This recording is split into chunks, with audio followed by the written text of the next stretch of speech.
त्याचा सोयरा आहे का नाही. जर तो सोयरा नाही निघाला तर त्याचा रद्द केलं तरी चालतं. कारण खोटं काहीच करायचं नाही आपल्या सुद्धा. कोणी म्हणून मग सोयरा आहे आणि कोणी पण घेईन दुसऱ्या राज्यातला सुद्धा.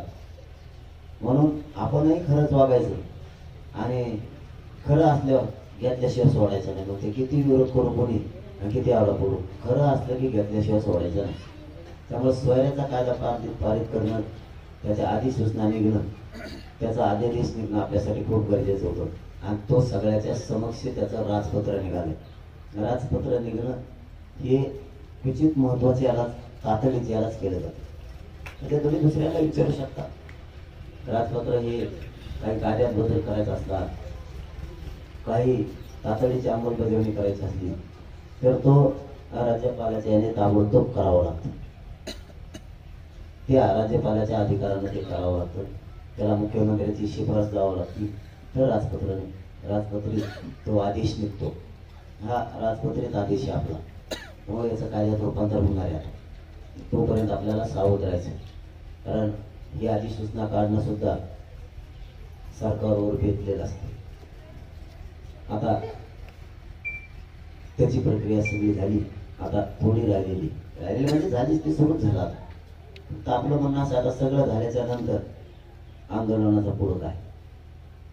आपला आजच्या बैठकीत आपला असा निर्णय तुम्हाला विचारू. जो कालचा अध्यादेश त्याने काढला सगळ्या सोयऱ्यांचा, त्याच्याबद्दल त्याची अंमलबजावणी होऊन त्याची नोंद मिळाली.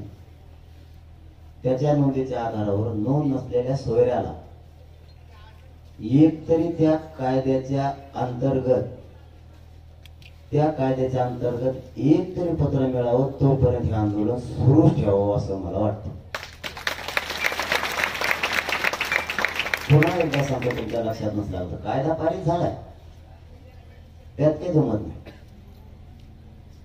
पण हे आंदोलन आपण म्हणजे आपली समाजाची आपली फसवणूक होऊ नये किंवा सरकारने आपली पुन्हा फसवणूक करू नये.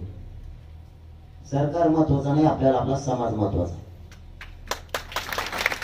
कायदा पारित केलाय पण त्यापासून मिळालं काय. नुसताच तो कागद राहू नये. सगळे सोयऱ्यांचा कायदा झाला पण फायदाच नाही झाला. त्याचा उपयोग काय. जसे की 1 जून 2004 रोजी मराठा आणि कुणबी एक हे असा कायदा पारित झाला. आता त्याला 18 वर्ष झाले, त्याचा काहीही उपयोग झाला नाही. काहीच. कायदा बनला तरी उपयोग नाही. मग तो केला कशा. त्यामुळे आपण आता सावध आहे. गाफील राहणाराचं आंदोलन फसवलं. हे आंदोलन गाफीलातलं नाही.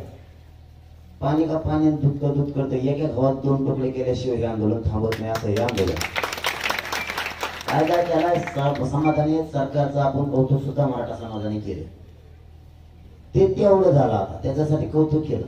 पण त्या कायद्याचा उपयोग अंमलबजावणी होणार एका समाजासाठी तर त्याची होणार आहे. पण तोपर्यंत आपण बेसावध करायचंय. विजय उदाहरणार्थ इथून आणखी 10 फुटावर, इथूनच का झाला म्हणायचं. आपण 10 फुटावर जाऊन बघू ना. इतक्या लांबून कशामुळे म्हणायचं आपण. 10 फूट म्हणजे काय, तुम्हाला एक 4-5 पावलं पुढे सरकायला लागेल. हरकत काय तुम्हाला पुढे जाऊन बघायचं.